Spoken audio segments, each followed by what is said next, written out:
Boa noite, iniciando mais um dia de leitura do livro A Cultura do Jejum. Estamos hoje no dia 13 de 30 dias. Ser completo. O jejum afeta a integralidade do ser humano, em seus aspectos espiritual, emocional e físico. Sua esfera de ação abrange o ser completo, o homem interior. E o que exatamente é o homem completo? Observe o que Paulo escreve aos Tessalonicenses. O mesmo Deus da paz os santifique em tudo, e que o espírito, a alma e o corpo de vocês sejam conservados íntegros e irrepreensíveis na vinda do nosso Senhor Jesus Cristo. 1 Tessalonicenses 5:23. A palavra grega que Paulo empregou nesse versículo, traduzida nos manuscritos originais como em tudo e holóteles, é holóteles. De acordo com o léxico, significa perfeito, completo em todos os aspectos. O conceito é de uma santificação completa, o que se confirma em outras traduções, que o próprio Deus da paz os santifique inteiramente, NVI, ou vos santifique completamente, Bíblia Bilíngue Nova Almeida Atualizada. Mas o que compõe um homem inteiro? Quais são as partes do todo? O apóstolo declarou que o ser humano completo e integral é composto por espírito, alma e corpo. Temos aqui o que a teologia é classificado como tricotomia. Temos, por conseguinte, entende-se do recado aos Tessalonicenses. Santificação total implica afetar as três partes que integram o homem. Para entender melhor o quadro, voltemos ao início. Então formou o Senhor Deus ao homem do pó da terra, e lhe soprou nas narinas o fôlego de vida, e o homem passou a ser alma vivente. Gênesis 2:7. O relato bíblico da criação revela a partição do ser humano. Deus fez um boneco de barro, o corpo, soprou nele o fôlego de vida, o espírito, e então, da combinação destes, resultou aquilo que define o homem, alma vivente. Já no início de tudo, constata-se uma constituição humana tripla. Aos que defendem a dicotomia, contudo quero mostrar pelas escrituras a veracidade da tricotomia humana. Por isso, não desanimamos, pelo contrário, mesmo que o nosso homem exterior se corrompa, contudo, o nosso homem interior se renova de dia e de noite. 2 Coríntios 4:16. Nesse trecho da carta aos Coríntios, Paulo destaca somente duas partes, homem interior e exterior. No entanto, a aparente dicotomia se dissolve quando olhamos para o restante da palavra de Deus, que nos mostra uma subdivisão do homem interior em espírito e alma. Ou seja, temos sim homem exterior e interior, mas não apenas isso, porque lá dentro também é subdividido em outras duas partes. Observe outros versículos. Com minha alma suspiro de noite por ti, e com meu espírito dentro de mim eu te busco ansiosamente. Isaías 26:9. Então Maria disse: a minha alma engrandece ao Senhor, e o meu espírito se alegrou em Deus, meu Salvador. Lucas 1:46-47.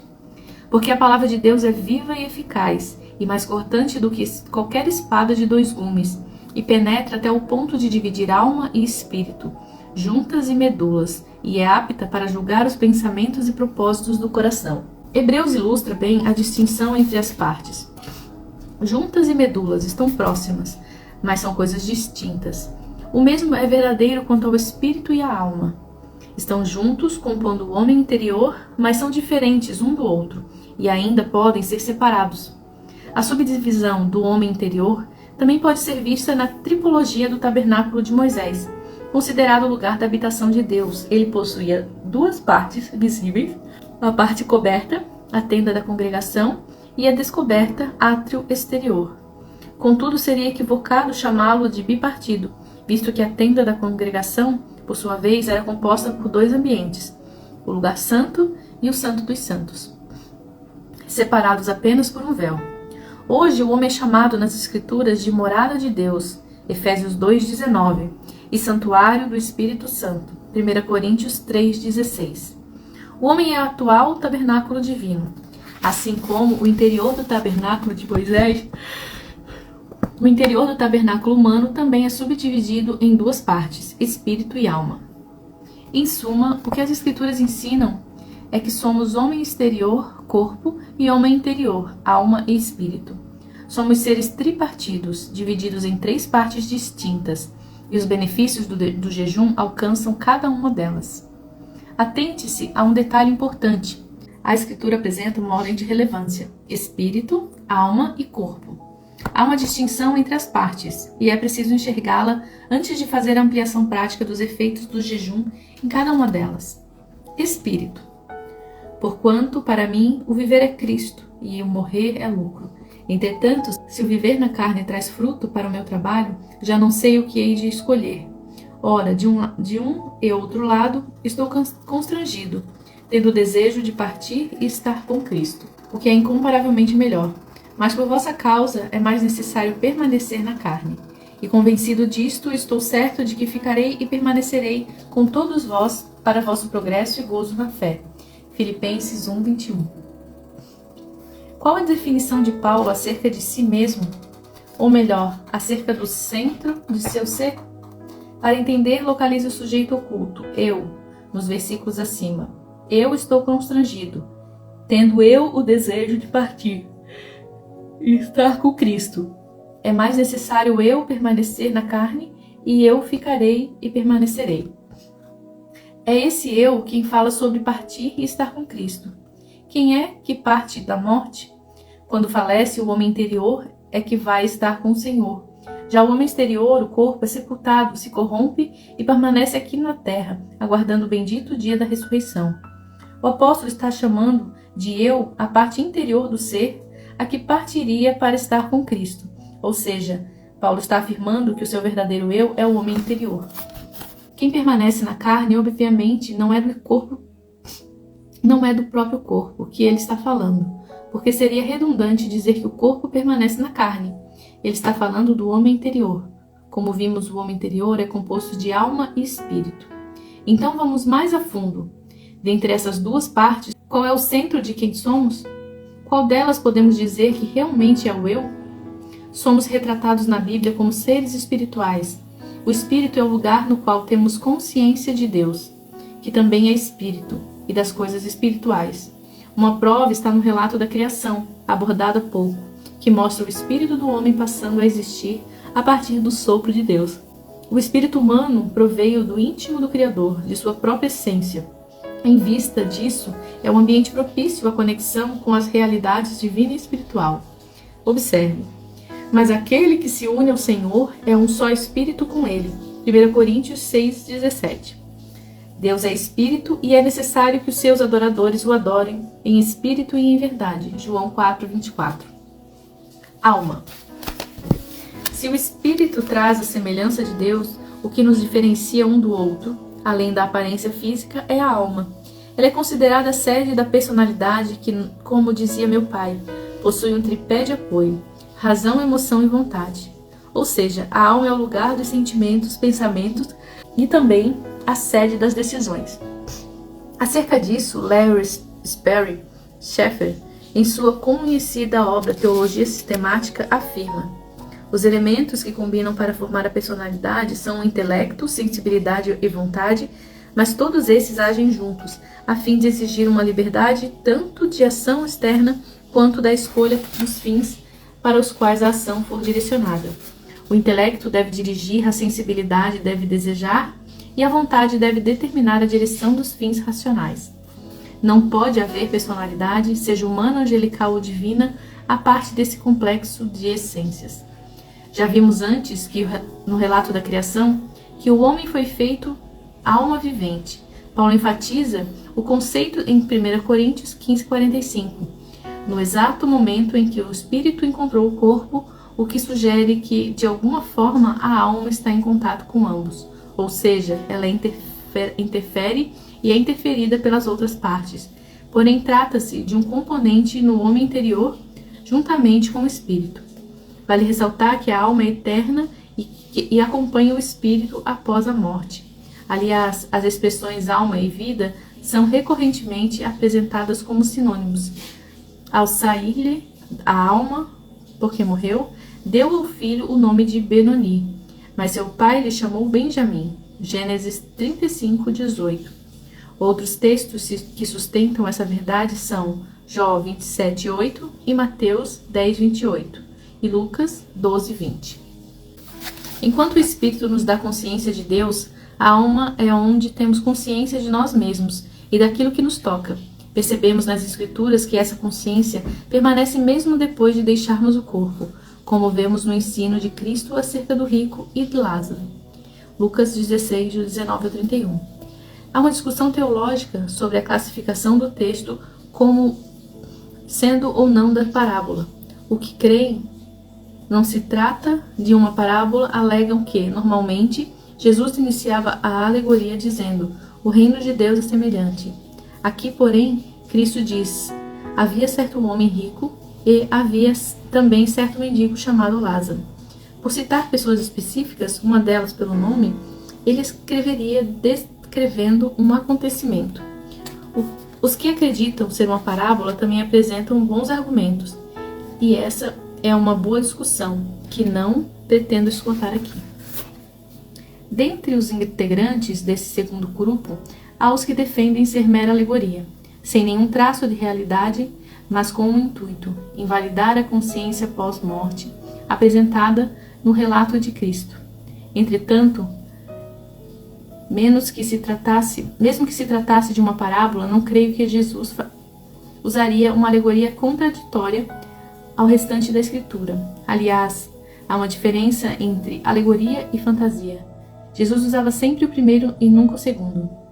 A consciência pós-morte do corpo, incluindo a recordação de acontecimentos da sua própria vida e da vida dos outros, também pode ser rica em outros textos bíblicos. Vejamos o que diz Apocalipse. Quando o Cordeiro quebrou o quinto selo, vi debaixo do altar as almas daqueles que tinham sido mortos por causa da palavra de Deus e por causa do testemunho que deram. Clamaram com a voz forte, dizendo: até quando, ó soberano Senhor, santo e verdadeiro, não julgas nem ninguém o nosso sangue dos que habitam sobre a terra?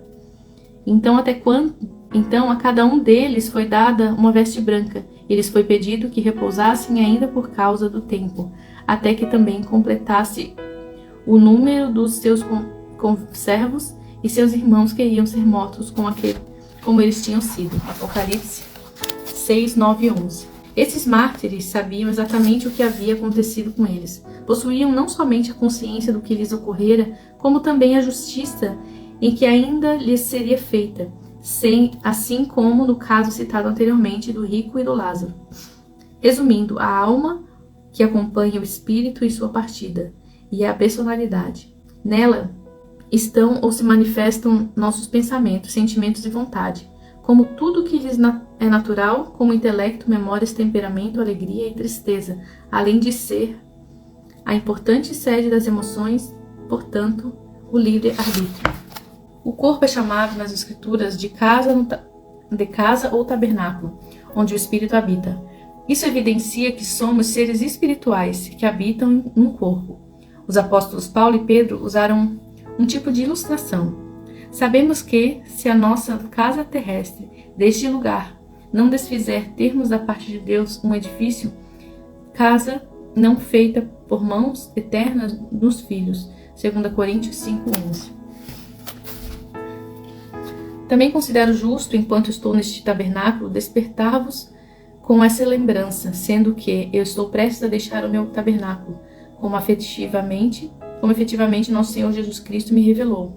Mas, da minha parte, esforçar-me-ei diligentemente por fazer que em tempo, mesmo depois da minha partida, converseis lembrando de tudo. 2 Pedro 1, 13 ao 15.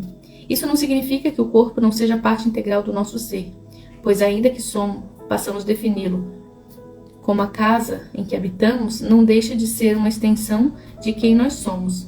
As tentações e as inclinações do pecado se manifestam nele e a partir dele nos afetam. Nesse sentido, temos a responsabilidade de subjugá-lo por meio do domínio próprio, ou utilizando outra designação bíblica, refreando a carne.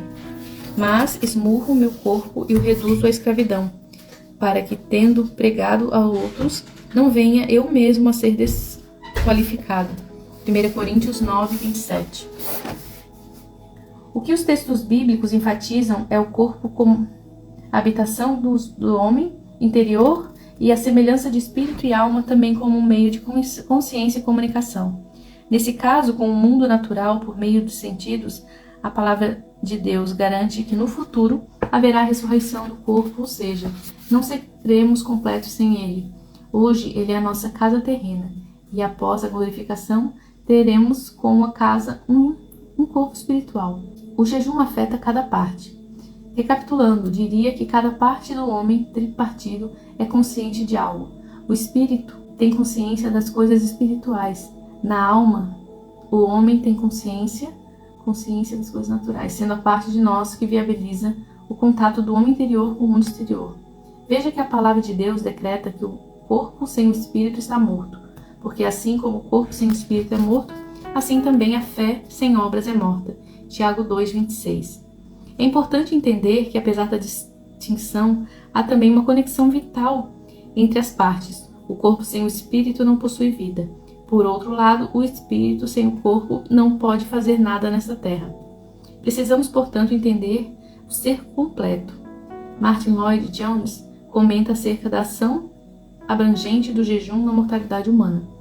O homem se compõe de corpo, mente e espírito, e esses elementos estão intimamente relacionados entre si, interagindo uns com os outros bem de perto.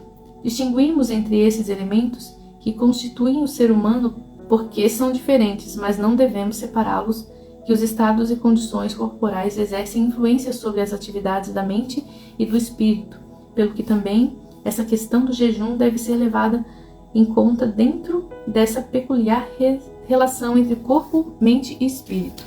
Nosso ser integral é afetado pelo jejum. Antes de apresentar alguns fatos sobre como se dá esse processo, porém é necessário esclarecer um pouco mais sobre o ser humano tríplice. Nosso espírito foi regenerado por meio de novo nascimento e tornou-se participante da natureza divina. 2 Pedro 1,4. Entretanto, a semelhança de uma criança recém-nascida necessita-se de crescimento. Nossa alma encontra-se em um processo de restauração. Salmos 19:7 e Tiago 1:21. E isso tem a ver com desprender-se de todo o acúmulo de maldade e passar a praticar a palavra. Tiago 1:22-25. Paulo falou aos romanos: e não vivam conforme os padrões deste mundo, mas deixem que Deus transforme sua renovação de mente para que possam experimentar qual é a boa, agradável e perfeita vontade de Deus. Romanos 12:2. Nossa carne ainda carrega a natureza pecaminosa. Gálatas 5:17. E precisa ser freada por meio do domínio próprio. 1 Coríntios 9:27. Ela não se converte, tem que ser mortificada. Diante disso, os efeitos do jejum em nós podem ser classificados pelo que fazem em cada parte do nosso corpo completo. O jejum fortalece o espírito, aflige a alma e subjuga o corpo. Amém? Por hoje é só. Até amanhã para mais um dia de leitura.